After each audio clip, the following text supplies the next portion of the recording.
I don't think it's on. What? Okay, should I wait for Craig? Okay. Good morning. Welcome to the Unitarian Universalist congregation of Monmouth County. My name is Ann Sherwood, and I am the chair of the Sunday morning dialogue, and I run around and do a lot of other things as well. So whoever you are, whoever you love, whomever you love, however you arrived at this beloved place, you are welcome here. Our mission is to create community, transform ourselves, and transform the world. I draw your attention to the backside of your orders of service for announcements and service information for the next week. For those on the live stream and for video viewers, the order of service link is available to you in the YouTube service description box. After the service, refreshments will be served in the community room, which is to your right. And people of all ages are welcome to visit with one another. If you are new to us, please check out our website, uucmc.org. And you can sign up there to get the latest news of the congregation by email. We look forward to getting to know you. Please put your devices on silent as we enter this worship together. Welcome again to this place of love and hope.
I'm the Reverend Dr. Craig Rubano, and I'm pleased that you've joined us for the second Sunday of May, a month in which our congregational theme is curiosity.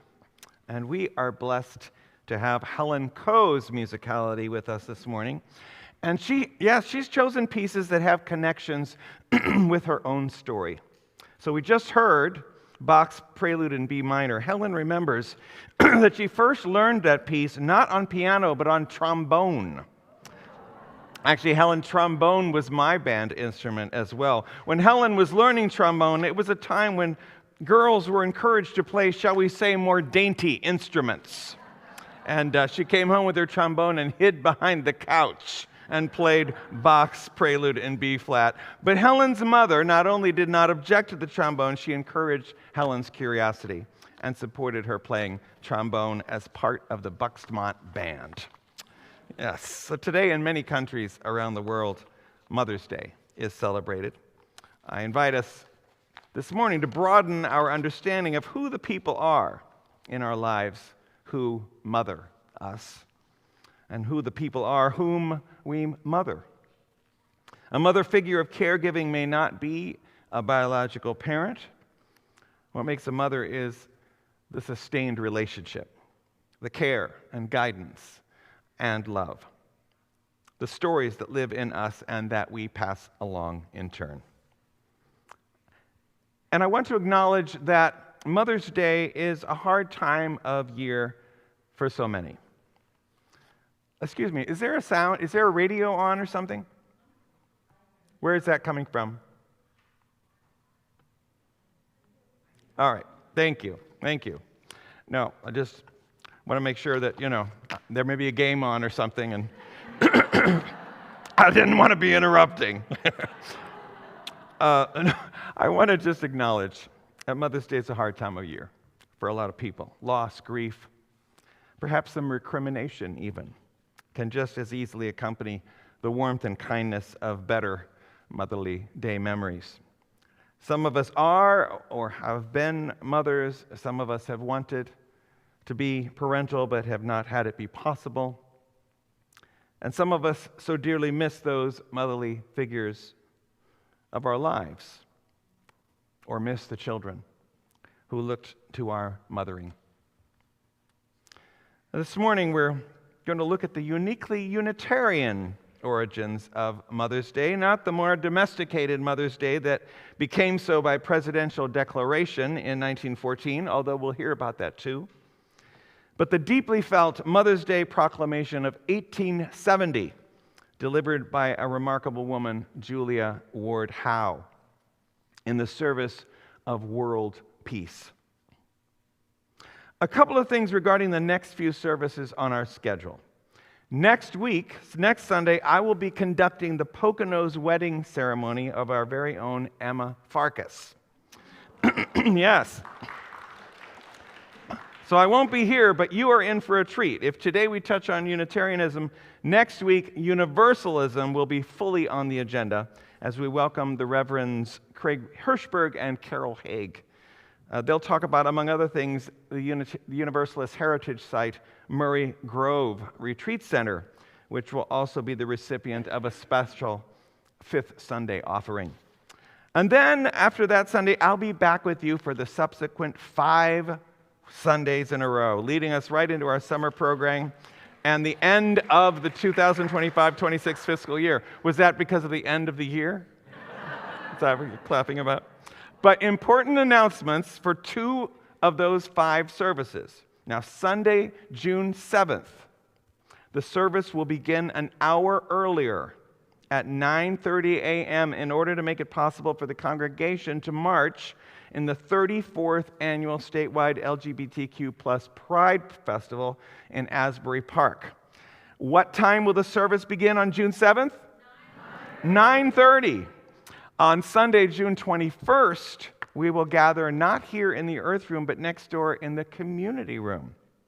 And together, we will watch the live stream of the closing worship service of the annual General Assembly of UU congregations. This is always a very rousing and meaningful service and connects us with the larger UU faith movement. Where will we gather on June 21st? Yeah, community room. And that Sunday, everyone's welcome to bring food and drink, and we'll participate together in a special Sunday. Now, our call to worship. With the word worship understood as containing its original meaning of a shaping concern for all that is of worth. It comes to us from the Reverend Victoria Weinstein, minister of the Unitarian Universalist Church of Greater Lynn, Massachusetts, entitled A Prayer for All Who Mother. We reflect in thanksgiving this day for all those whose lives have nurtured ours, the life-giving ones who heal with their presence, who listen in sympathy, who give wise advice, but only when asked for it. We are grateful for all those who have mothered us, who have held us gently in times of sorrow, who celebrated with us our triumphs, no matter how small, who noticed when we changed and grew, who praised us for taking risks, who took genuine pride in our success, and who expressed genuine compassion when we did not succeed. On this day that honors mothers, let us honor all mothers, men and women alike, who from somewhere in their being have freely and wholeheartedly given life and sustenance and vision to us.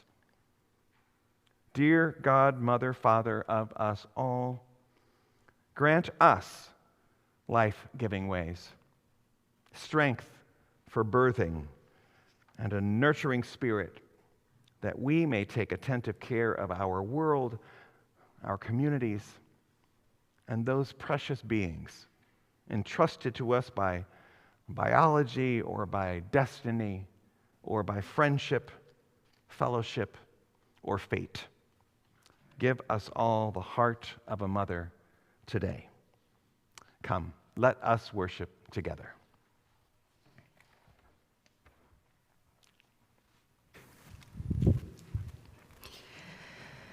I'd like to invite mother and daughter, Elle and Patricia, to light our chalice this morning.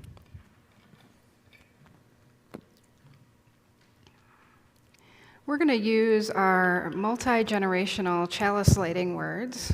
If you know them, say them along with me and do the hand motions. We are Unitarian Universalist, the congregation of open minds, helping hands, and loving hearts. Thank you both, and happy Mother's Day, Elle. And I invite us to rise in body and or spirit to sing our opening hymn, which celebrates times when we understand in deep ways that our hearts are blessed with love. Its lyrics suggest to me those qualities of caretaking that Mother's Day is meant to celebrate: trusting, wisdom, telling our stories, listening, the sharing of silence, seeing ourselves in the eyes of another.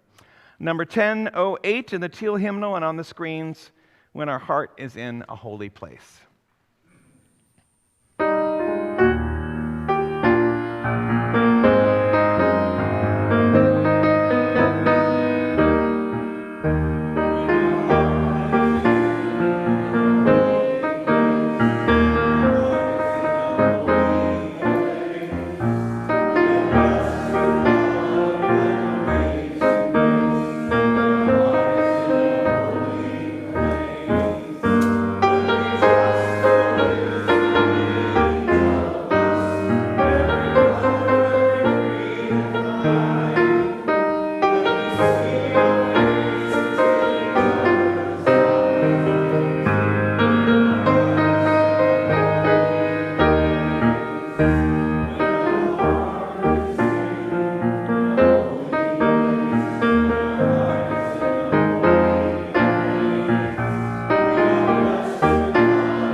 The story this morning, Waiting for Wings by Lois Ellert, it's part of our Chalice Children curriculum for some of our youngest children. As a child, I was always fascinated by the life cycle of butterflies and the way that something so small could grow and transform into something so beautiful. This book illustrates that transformation and the care that makes it possible. The flowers, the sunlight, the shelter, the nurturing gifts of Mother Earth that help living things grow. Out in the field, eggs are hidden from view, clinging to leaves with butterfly glue. Soon, caterpillars hatch, they creep and chew. Each one knows what it must do. Find a place where winds don't blow, then make a case in which to grow. Caterpillar changes now begin. Body and wings take shape within. When it's time, each case is torn. Wings unfold, new butterflies are born. They pump their wings, get ready to fly, then hungry butterflies head for the sky, looking for flowers with nectar to eat. They catch a whiff of something sweet. They follow that fragrant perfume until they find our garden in bloom. We've been waiting for wings. We watch them circle, land on their feet, unroll their tongues and begin to eat. They dip and sip, then fly away, back home to the fields. They have eggs to lay. And the cycle begins again. So I brought something special for us today. I've got a picture of it on the screen because it's a little small and I wanted you to be able to get a good look at it. But these butterflies are made from seed paper, which means that after you take them home today, that you can plant them in the earth, care for it with water and sunlight, and flowers will grow. You see, butterflies need safe places. They need the flowers. They need gentle environments where they can grow. And you know what? People need those things too. We need care. We need kindness. We need peaceful environments to grow. Our story, Waiting for Wings, reminds us that beautiful things take time and care. Butterflies are very small. They change slowly. And even though butterflies seem delicate, they help and care for the world by pollinating flowers and helping our gardens grow. Small and gentle things make a difference. There's something called the butterfly effect. It's the idea that very small actions can create bigger changes over time. A tiny thing, like the flap of a butterfly wing, can send ripples outward in ways that we may never see. Many things work like that. A gentle word, helping someone feel included, listening when someone is hurting, taking care of the earth. All of them, small acts of care that ripple outward. Today is Mother's Day, and every family looks different. This day can be a day where we remember and celebrate people who care for us, who help us grow. Parents and grandparents, chosen family, teachers, friends, neighbors, even our community here at UUCMC. And today can also remind us that we belong to something larger, We belong to the earth itself. Sometimes people talk about Mother Earth as a way of remembering that the earth cares for us too. The earth gives us the air to breathe, the water to drink, the flowers for the butterflies, the food to eat, and the places where life can grow. And today, we're also thinking about peace. Reverend Craig is going to tell us about Julia Ward Howe, but she is a person who believed that caring for people and working for peace went hand in hand. They belong together. She imagined a world where people chose love over violence and chose care over harm. And these butterfly papers that are filled with seeds, they don't look like much, but when planted and cared for, they will grow wildflowers that can feed the butterflies and other pollinators. And you know, peace works like that too. Every act of kindness matters. Every gentle word matters. Every time we help another person or we care for the earth, we help peace grow. So when you take one of these butterflies home today, I'm going to have them with me in the receiving line out the back doors after service. I hope that you will remember that we can all plant seeds of care in the world, and that together we can help something beautiful grow. May it be so.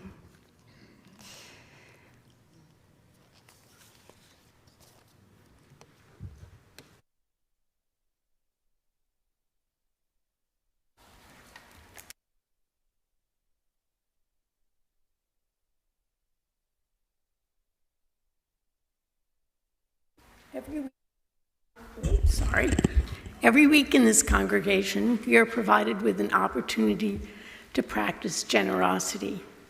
This is your invitation to contribute to the well-being of our congregation and to our social justice partners through the good works of organizations that receive half of the monies collected each month.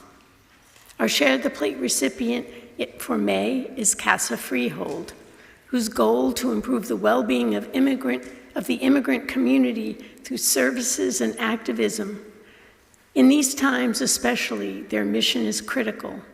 Casa Freehold provides a number of programs to support the immigrant community, including food distribution, ESL classes, immigration-related legal notary services, and tax services. And I just want to say that Helen, as we collect our offering today, will be playing Chopin's Nocturne in C minor in memory of a beloved teacher at the Philadelphia Musical Academy who insisted that Helen had to like Italian food, and actually spent a Saturday cooking it at Helen's house just to prove it. So that teacher nurtured not only Helen's music, but her appetite. And Helen's mother loved to hear this beautiful, quiet, slow piece. I'd also like to mention that Casa Freehold actually started in this congregation, so I don't think many of us know that.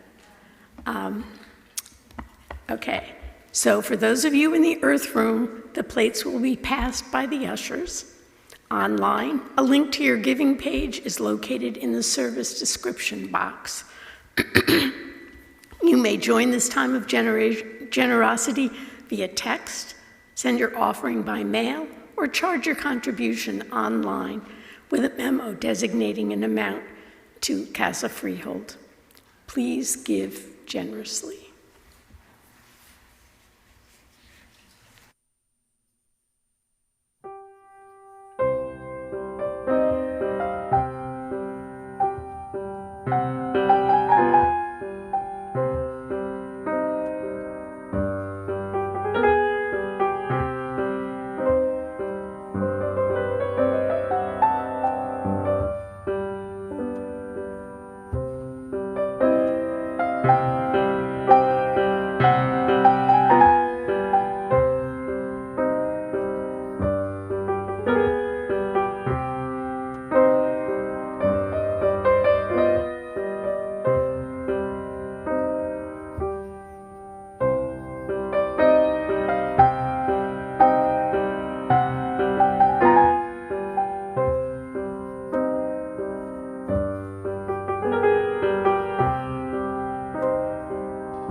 Like perhaps each of our complicated histories with our own mothers, Mother's Day has a complicated history. Complicated in when it is celebrated, for what reason it is celebrated, and in how it is celebrated. Many people know that the holiday we know today took shape when a woman named Anna Jarvis set out to honor the legacy of her mother, Anne Maria Reeves Jarvis, on the anniversary of her mother's death, the second Sunday in May. Anna finally achieved her goal in 1914, 9 years after her mother's death, when President Woodrow Wilson issued the proclamation of the first National Mother's Day as, quote, a public expression of our love and reverence for the mothers of our country. But the roots of Mother's Day go much farther back in history and involve not only Anna's mother, Anne Jarvis, but a prominent Unitarian contemporary of Jarvis's named Julia Ward Howe. And the origins involve both of these women's involvement in the American Civil War. If the name Julia Ward Howe sounds familiar, it's probably because she wrote the lyric in 1861 to one of the most famous patriotic songs in the canon, the Battle Hymn of the Republic, which became the Civil War marching song for the Union troops of the North and has impressed itself strongly on the American imagination. Glory, glory, hallelujah.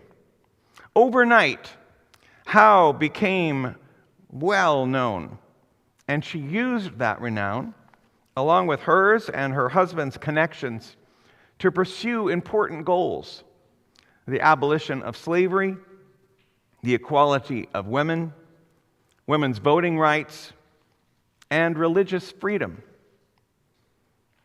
The Civil War was a brutal conflict with terrible violence. And the fact that Howe's song had been used to lead the charge led her in 1870 to reverse course. Rather than egging on righteous violence, on the first so-named Mother's Day, Howe issued a startling Mother's Day proclamation in the name of world peace. At tea time this week, it was impressed upon me that her words are as powerful today as they must have been at the time. Words we all need to know. So I'd like us to hear them together this morning, rather than have me read them. And since they appear in our hymnal as a responsive reading, we'll share the experience. You can follow along with number 573 in the gray hymnal, or the words will be on the screens. We'll alternate. I'll begin, and then please join with me on the italicized lines. And as we do so, think about Mother's Day as we celebrate it today. How might the earnest energies of this day be directed to effect change in the world? Let us hear then the original Mother's Day proclamation of 1870. Arise then, women of this day. Arise, all women who have hearts, whether your baptism be that of water or of tears. Say firmly, we will not have great questions decided by irrelevant agencies. Our husbands shall not come to us reeking of carnage for caresses and applause. Our sons shall not be taken from us to unlearn all that we have been able to teach them of charity, mercy, and patience. We women of one country will be too tender of those of another country to allow our sons to be trained to injure theirs. From the bosom of the devastated earth, a voice goes up with our own. It says, disarm, disarm. The sword of murder is not the balance of justice. Blood does not wipe out dishonor. nor violence indicate possession. As men have often forsaken the plow and the anvil at the summons of war, let women now leave all that may be left of home for a great and earnest day of council. Let them meet first as women to bewail and commemorate the dead. Let them then solemnly take counsel with each other as to the means whereby the great human family can live in peace, and each bearing after his own time the sacred impress, not of Caesar, but of God. She goes on with a strongly worded wish.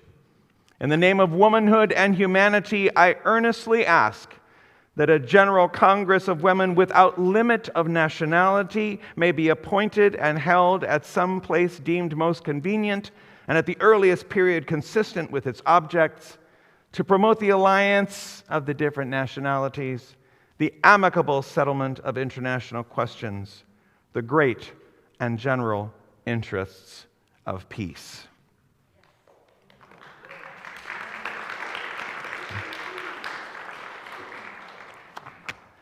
I checked, these words are on no Hallmark card that can be purchased. Amazing, those words. How quaint they are, isn't it? The Women's Summit never happened.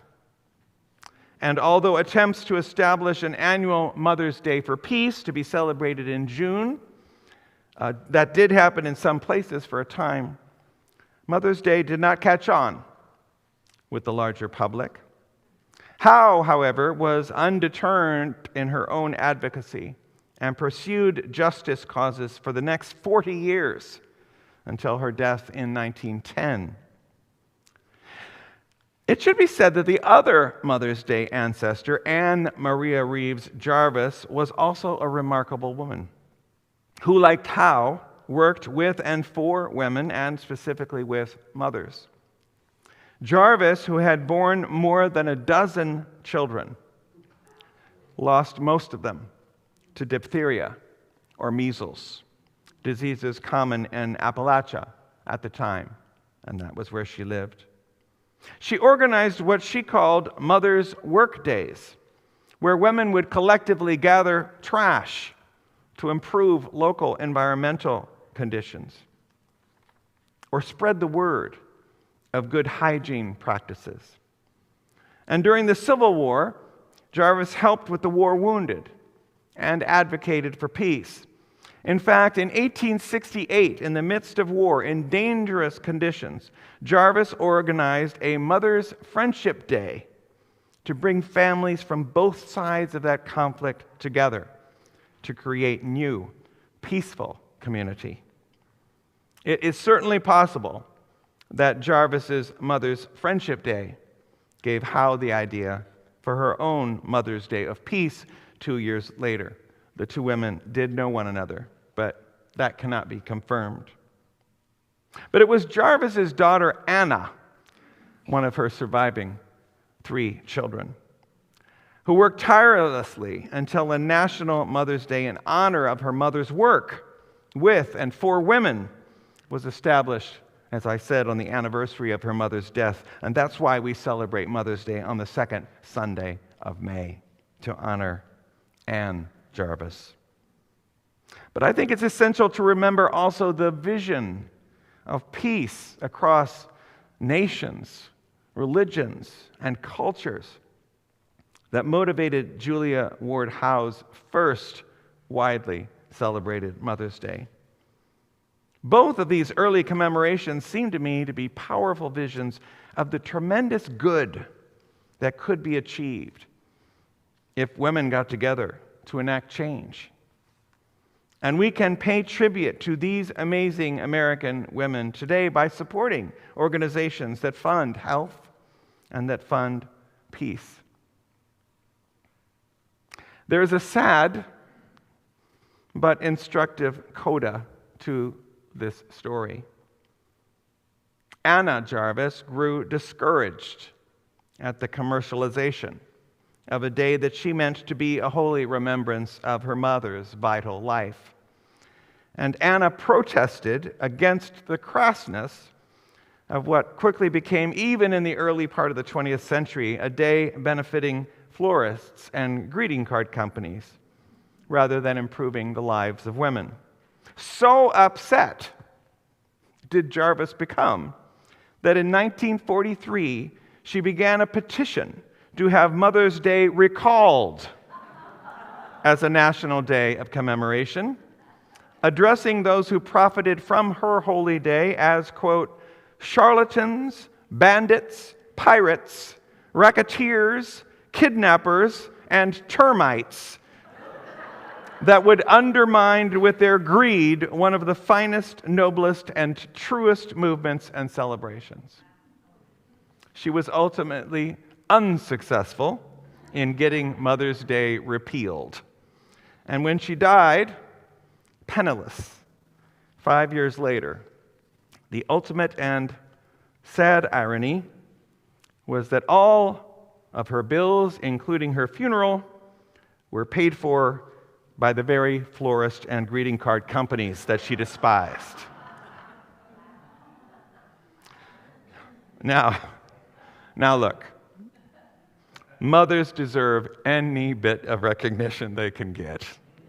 And there is great beauty in paying homage to and granting women their due.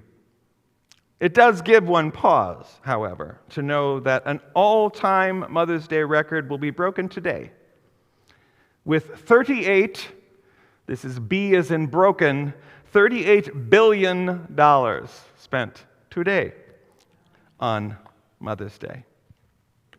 How might we honor our mothers as Anna Jarvis so dearly wanted to honor hers, as well as return ourselves more closely to the goals of world peace of our Unitarian ancestor, Julia Ward Howe, and to those of a persistent reformer for healthcare and community, Anne Maria Reeves Jarvis? How might we set our own butterfly effects in motion?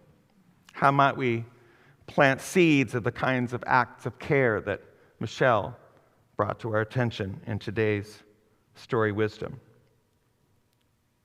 Being curious about history, remembering them, their words, and their courage is surely a start.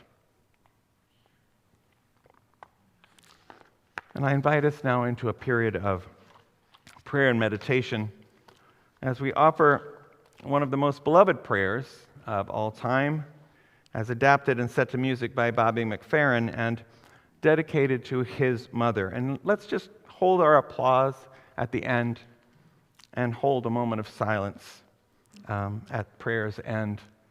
Maybe think about our mothers or ways that we might honor the courage and wisdom of amazing women who came before us.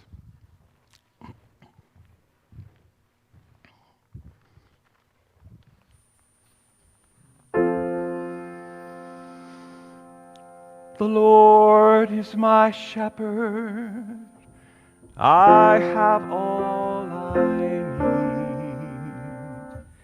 She makes me lie down in green meadows, beside the still waters she will lead. She restores my soul, she rights my wrongs. She leads me in the path of good things. She fills my heart with songs. Even though I walk through a dark and dreary land, there is nothing that can shake me. She has said she won't forsake me. I'm in her hand. She sets a table before me in the presence of my foes. She anoints my head with oil, and my cup overflows. Surely, surely goodness and kindness will follow me all the days of my life, and I will live in her house forever, forever and ever. Glory be to our mother and daughter, and to the Holy of Holies, as it was in the beginning, is now, and ever shall be, world without end. Amen.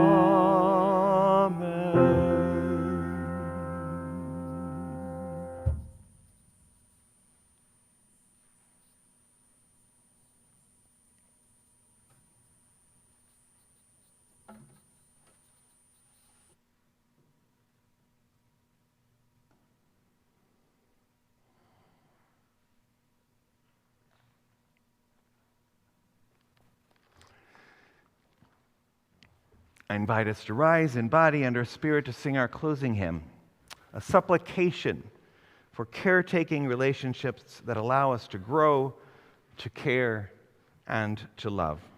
Number 1012 in our teal hymnals and on the screens, When I Am Frightened.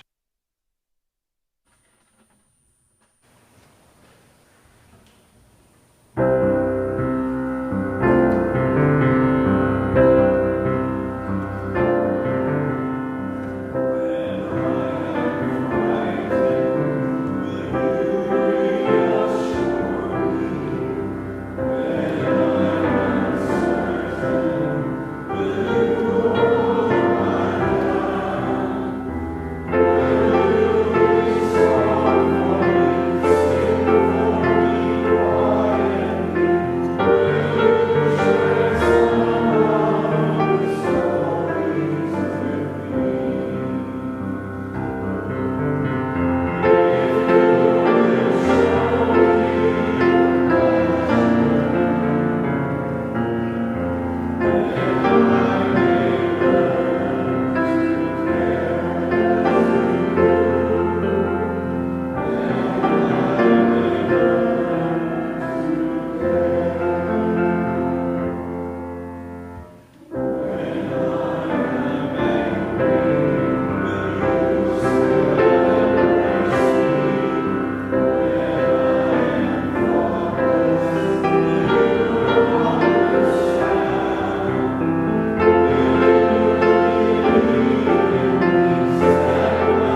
Don't forget your butterfly seeds as you leave.